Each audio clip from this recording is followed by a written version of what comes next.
একঘেয়ে বাঁধাকপি খেয়ে যখন আর ভালো লাগবে না, তখন বাঁধাকপি আর মুসুর ডালের এই রেসিপিটা বানিয়ে নিতে পারেন।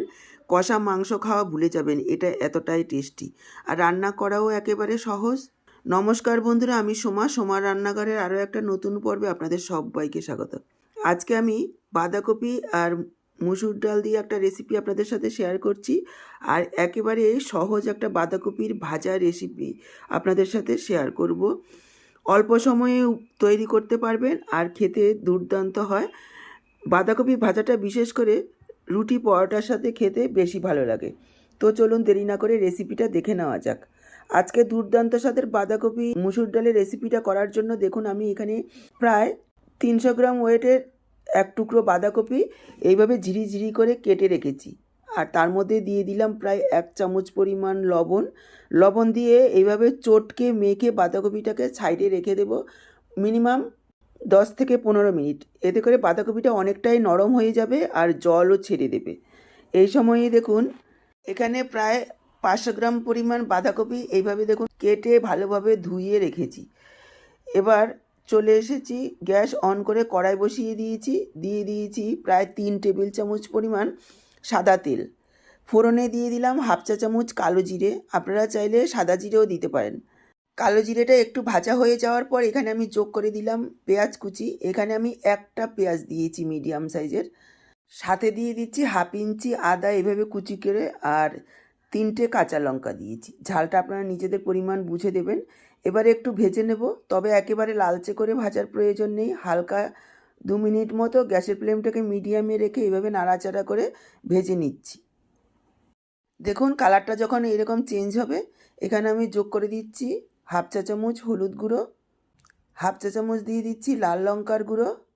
এটা একটু ঝাল করব, সেজন্য আমি লাল লঙ্কাটা যোগ করেছি। আপনারা যদি চান শুধু কাঁচা লঙ্কায়ও করতে পারেন। এবার দেখুন মশলাটাকেও একটু নাড়াচাড়া করে মিশিয়ে নিলাম। এবার আমি যোগ করে দিলাম কেটে রাখা আলু। এখানে একটা বড় সাইজের আলু আমি এইভাবে লম্বা করে সরু করে কেটে রেখেছি। আলুটাকেও একটু হালকা ভেজে নেব। প্রায় 2 মিনিট মতো আলুগুলিকেও ভেজে নিয়েছি মিডিয়াম লো ফ্লেমে। তারপর দেখুন এখানে যোগ করে দিচ্ছি কেটে ধুয়ে রাখা বাঁধাকপি। খুব ভালোভাবে নাড়াচাড়া করে মিশিয়ে নেব, আর গ্যাসের ফ্লেমটাকে মিডিয়াম হাইতে রেখে ঢাকা দিয়ে দেব প্রায় 3-4 মিনিটের জন্য। মাঝখানে 2-1 বার ঢাকা তুলে নাড়াচাড়া করে দিতে হবে, আর খেয়াল রাখতে হবে যাতে নিচে লেগে না যায়। দেখুন ঢাকা দিয়ে প্রায় 3-4 মিনিট মিডিয়াম হাই ফ্লেমে রান্না করে নিয়েছি। অনেকটাই জল বেরিয়েছিল বাঁধাকপির থেকে, সেই জলটাও শুকিয়ে গেছে। বাঁধাকপি আলু প্রায় 80% সেদ্ধও হয়ে গেছে। আমি কিন্তু এখনও পর্যন্ত কোনো রকম লবণ দিইনি। এবার আমি লবণটা যোগ করব। প্রথমেই যদি লবণ দিয়ে দেওয়া হয় তাহলে আরও বেশি পরিমাণে জল বেরিয়ে গিয়ে বাঁধাকপিগুলো একেবারে লেতলেতে হয়ে যাবে। যেহেতু ভাজা করব যাতে একটু ক্রাঞ্চিনেস থাকে, সেজন্য আমি লবণটা একটু পরেই দিলাম। স্বাদ অনুযায়ী যোগ করে দিলাম লবণ। দিয়ে দিচ্ছি 1 চা চামচ পরিমাণ চিলি ফ্লেক্স, ছোটো 1 চা চামচ দিয়ে দিচ্ছি চিনি।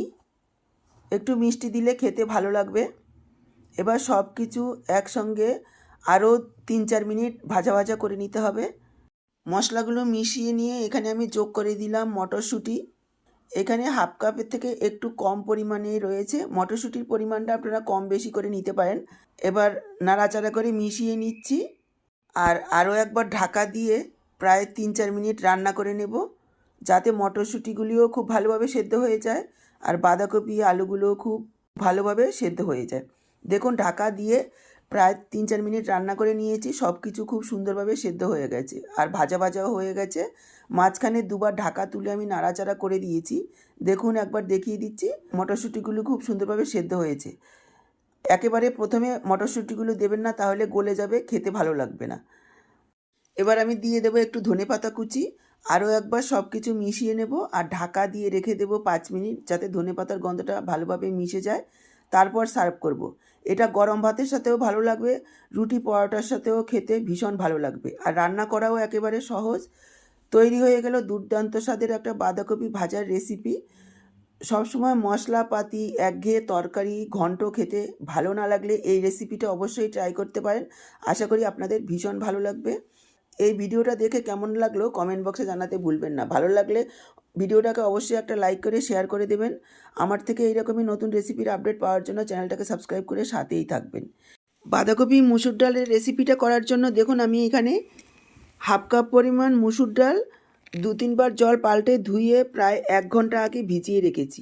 ডালটা খুব সুন্দরভাবে ভিজে গেছে, ফুলে উঠেছে। এবার জলটা ছেঁকে নিয়ে আসলাম, নিয়ে নিচ্ছি মিক্সচারের জারে। ডালটাকে পেস্ট করে নিতে হবে। তবে ডাল পেস্ট করার সময় যতটা সম্ভব জল না দিয়ে পেস্ট করার চেষ্টা করবেন। ডালের গায়ে যে জলটুকু রয়েছে তাতেই যাতে পেস্টটা করা যায়। দেখুন এই রকম একটা পেস্ট বানিয়ে নিয়েছি, একেবারে পাতলা করা যাবে না। এবার প্রথমেই যে বাঁধাকপিটার মধ্যে আমি লবণ মেখে রেখেছিলাম, দেখুন বাঁধাকপিটা নরম হয়ে গেছে। এবার বাঁধাকপিটাকে এইভাবে চিপড়ে জলটা বের করে দেব। যতটা সম্ভব জল বের করে দিতে হবে, তাহলে এই রান্নাটা করতে আমাদের সুবিধা হবে। দেখুন বাঁধাকপিটা চিপড়ে তুলে নিয়েছি, দেখেই বুঝতে পারছেন কতটা জল বেরিয়েছে, আর এই বাঁধাকপিগুলো একেবারে ঝরঝরে হয়েছে। এবার আমি এর মধ্যে যে ডালটা পেস্ট করে রেখেছিলাম ঢেলে দেব। ডালটা বাঁধাকপির মধ্যে ঢেলে দিয়ে ওই একই মিক্সচারের জারে নিয়ে নিচ্ছি 5-6 কোয়া রসুন, 4টে কাঁচা লঙ্কা আর 1 ইঞ্চি মতো আদা একটু পেস্ট করে নিয়েছি। এবার ডাল আর বাঁধাকপির মধ্যে দিয়ে দিলাম সেখান থেকে 1 চা চামচ।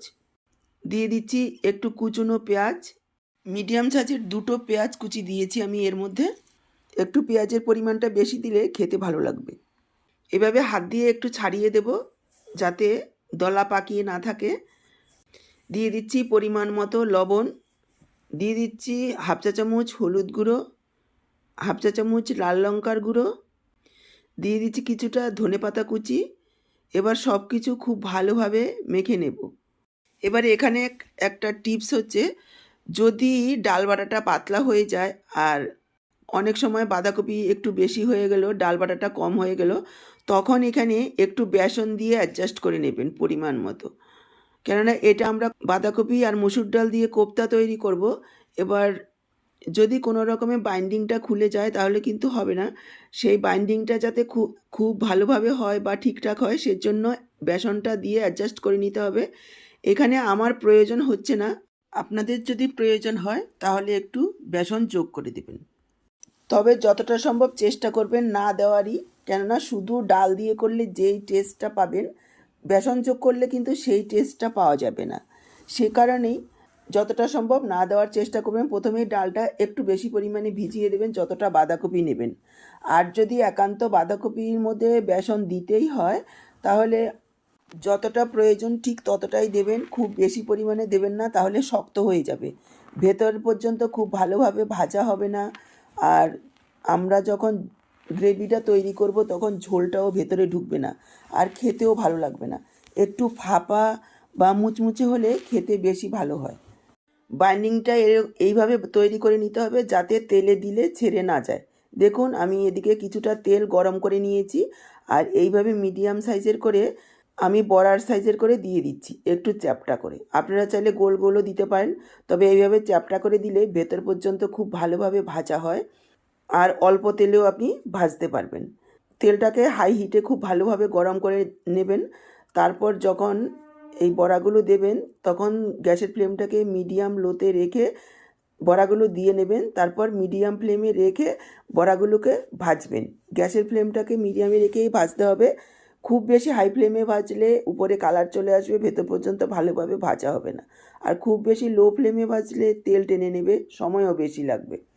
দেওয়ার পর প্রায় 2 মিনিট মতো অপেক্ষা করতে হবে। 2 মিনিট এক পিঠ ভাজা হয়ে গেলে এইভাবে উল্টে দিতে হবে। উল্টে দিয়ে অপর পিঠটাও আরও 2 মিনিট ভেজে নিতে হবে। তারপর উল্টে পাল্টে আরও 2 মিনিট মতো ভেজে নিতে হবে। মোটামুটি 5-6 মিনিট সময় লাগবে এক এক ব্যাচ ভাজতে, তাহলে ভেতর পর্যন্ত খুব ভালোভাবে ভাজা হবে। দেখুন প্রথম ব্যাচেরগুলো খুব ভালোভাবে ভেজে নিয়েছি, উল্টে পাল্টে একেবারে মুচমুচে করে। দেখেই বুঝতে পারছেন এক একটা বাঁধাকপি মুসুর ডালের বড়া ফুলে কতটা বড় হয়েছে। প্রথম ব্যাচেরগুলো তুলে নিয়ে দ্বিতীয় ব্যাচেরগুলোও দিয়ে দিয়েছি, আর সবগুলো ঠিক একইভাবে মুচমুচে করে ভেজে তুলে নিয়েছি।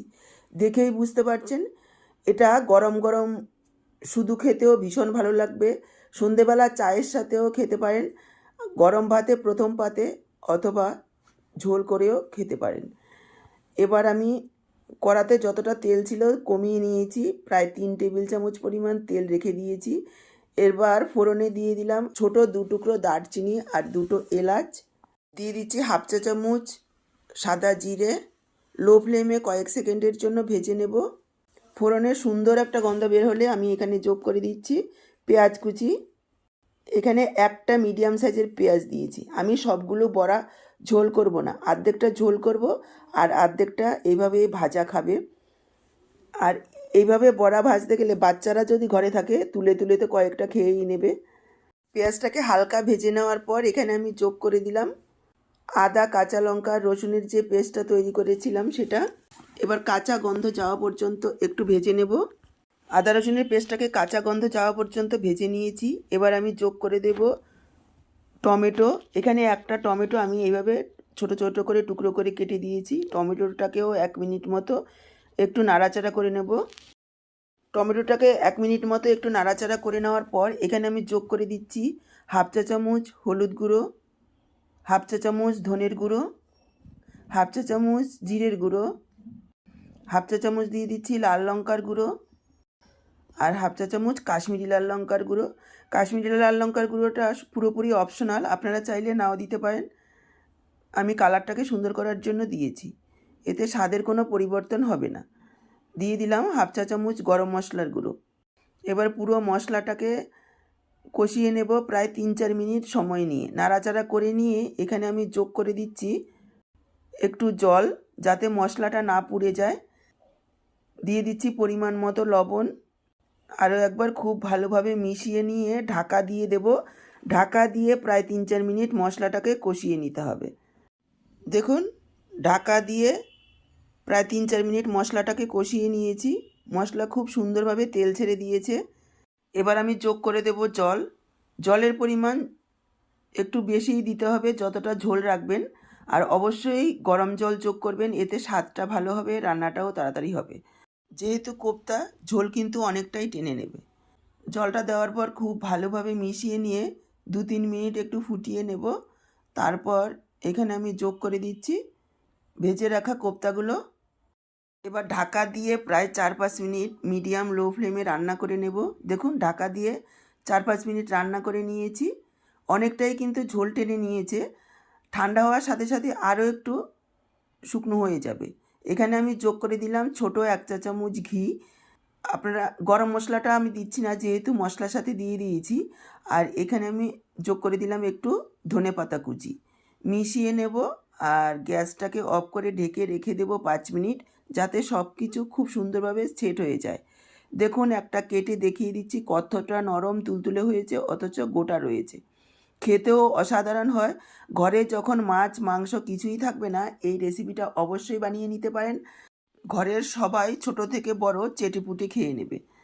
5 মিনিট ঢেকে রাখার পর দেখুন আমি সার্ভ করে দিচ্ছি। এটা আপনারা গরম ভাত, রুটি, লুচি, পরোটা সব কিছুর সাথে সার্ভ করতে পারবেন।